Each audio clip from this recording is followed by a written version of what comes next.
hingi ng awa, kahit hindi na irespeto, kaawaan lang. Putang ina. Sino pang maaawa dyan? Siya dapat ang rumispeto sa pinatay niya. Kung kayo ba naman ang namatayan, kaawaan niyo pa ba siya? Kaya bang ibalik ni Duterte ang buhay ng mga pinapapatay niya para kaawaan siya? Pakinggan natin, mga kababayan. Ang sabi ni Hanilet, awa na lang daw. A plan ago with customer alerts on LinkedIn. Kahit hindi nyo daw respetuhin, basta kaawaan lang. Kaya, oo. The former President Rodrigo Duterte's family and allies continue to call for his return to the Philippines. They all showed up in a candlelight rally in front of the International Criminal Court Detention Center, despite reminders from the ICC that such protests will have no effect on the case. Juan Gualvez with that story.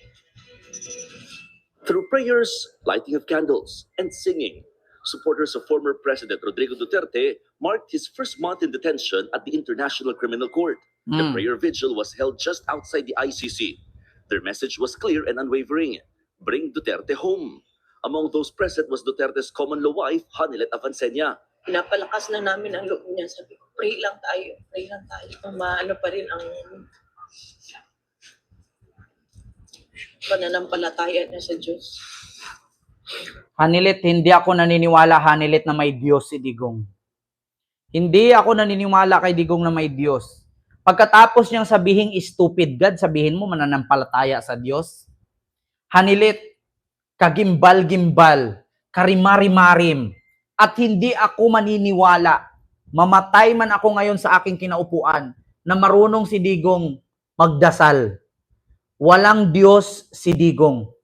Hindi Walang Diyos si Digong. Hindi ako maniniwala na ipaparaya na lang sa Diyos, hindi marunong magdasal ang isang taong kriminal.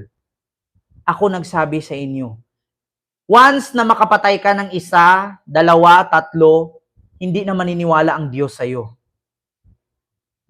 Kasi ang warning, dalawa, pangatlo, kulong ka na. Diba? Pag winarningan ka, first offense, second offense, third offense, kulong ka na. Diba? Tapos kami, papaniwalaan ninyo na ipaparaya na lang sa Diyos at kaawaan si Digong? Si Digong na mismo nangyari, lagpas 10 ang pinatay niya. Simula nung nasa politiko siya. So, kung nakapatay ka ngayon, manghingi ka ng pasensya sa Panginoon, patawarin ka. Bukas papatay ka ulit, manghingi ka ng pasensya sa Panginoon, patawarin ka ulit. Pagkabukas ulit papatay ka naman, papatawarin ka pa ba?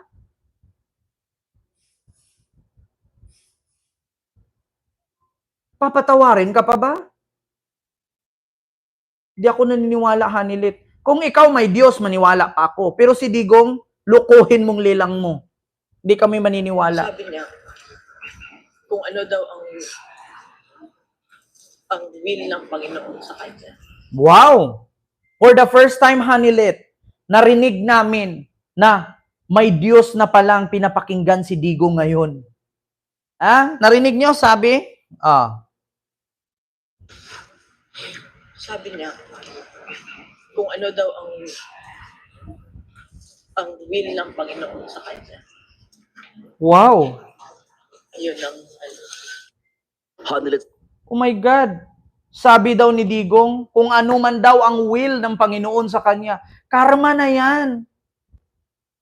Pagbayaran mo na, actually mga kababayan 1 month na si Digong sa dahig. Alam mo, sa totoo lang, Rodrigo, kung ako sa'yo ngayon mo patunayan na may Diyos. Karma yan. Alam mo, hindi palagi na nasa taas kayo Bumababa din. At hindi habang buhay, ganyan ka, tatanda ka. Kung ano ang iyong tinanim, ay iyo ding aanihin. Diba? Hindi nga siya naawa na pagpapatayin kung ilang Pilipinong pinatay. Hindi nga siya naawa doon sa tinatapunan nila sa may anong pangalan noon? Yung muntik ng ambusin si Laila de Lima sa quarry. Hindi nga siya naawa doon sa mga pinagtatapon niya sa quarry. Tapos ngayon sabihin, kaawaan na lang kahit hindi niyo respetuhin, kaawaan na lang. My God. 'Di ba? Hindi kami naniniwala na maawa ang Diyos sa kanya. Sawa na ang Diyos kay Digong. Tandaan mo yan, Hanilet. Sa iyo, maniwala pa kami na may Diyos ka. Pero si Digong, puputi man ang uwak, maubos man ang glota sa mundo, hindi kami maniniwala na magtatawag ng Diyos si Digong. Walang Diyos si Digong. Ayon sa Biblia, makagawa ka ng kasalanan, 1, 2, 3, hindi na normal yan. Sakit mo na yan. Paparusahan ka ng Diyos sa ginagawa mo.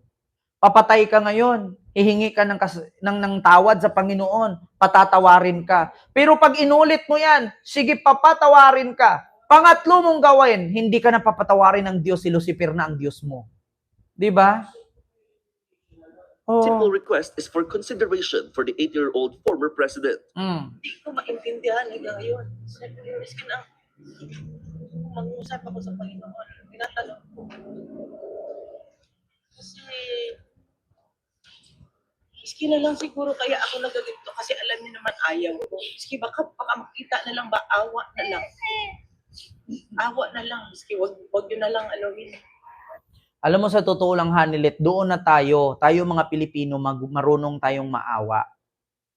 Pero sa ginawa ni Digong, hindi dapat kaawaan eh. Sa tingin mo, kung si Digong, bata-bata pa yan, hindi niya itutuloy ang ginawa niya, itutuloy niya yan hanggat kaya niya. Ngayon lang siya nagkakaganyan kasi hindi na niya kayang tumayo. Ngayon lang siya nagkakaganyan kasi hindi na niya kayang gumalaw kasi matanda na siya. Pero yung sinabi mong kaawaan, lukuhin yung lilang ninyo. Hindi kami naaawa dyan. Deserve niya yan. Tang-ina niya. Huwag nyo na lang respetuhin. Awa na lang. Oh, perfect.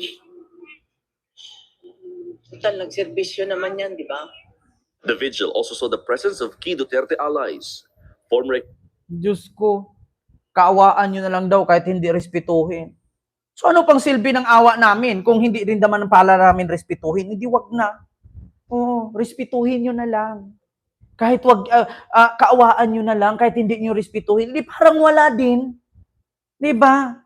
Hindi mo nirespeto sa inyo, putang ina mo, matanda ka, mamatay ka dyan, tapos maawa ka. Ano kami, plastic?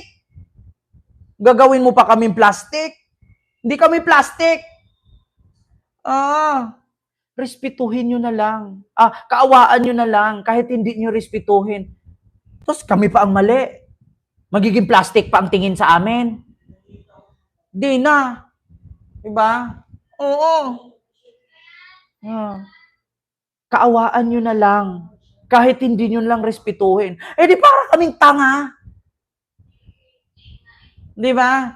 Para kaming baliw. Ay, kawawa naman. Putang ina, buti nga sa'yo. Pag ganon ba, Hanilet? Ganon ba, Hanilet? Ay, kawawa naman. Putang ina niya, buti nga sa kanya. Ganon? Kami pa yung naging masama. Di ba? Kami pa yung mali. Aba, mahirap gawin yan, Hanilet. Kawawa naman si Digong. Putang ina niya, buti nga nakulong. O, di ba? Di kami pa ngayon nagmukhang masama. Ganun ba ang gusto nyo? Kawawa naman si Tatay Digong, matanda na siya. Putang ina niya, buti na lang nakulong. Congrats. Diba? Yun lang mga kababayan ha. Yung ating content patungkol doon. Dito naman tayo sa West Philippine Sea. Speaking of West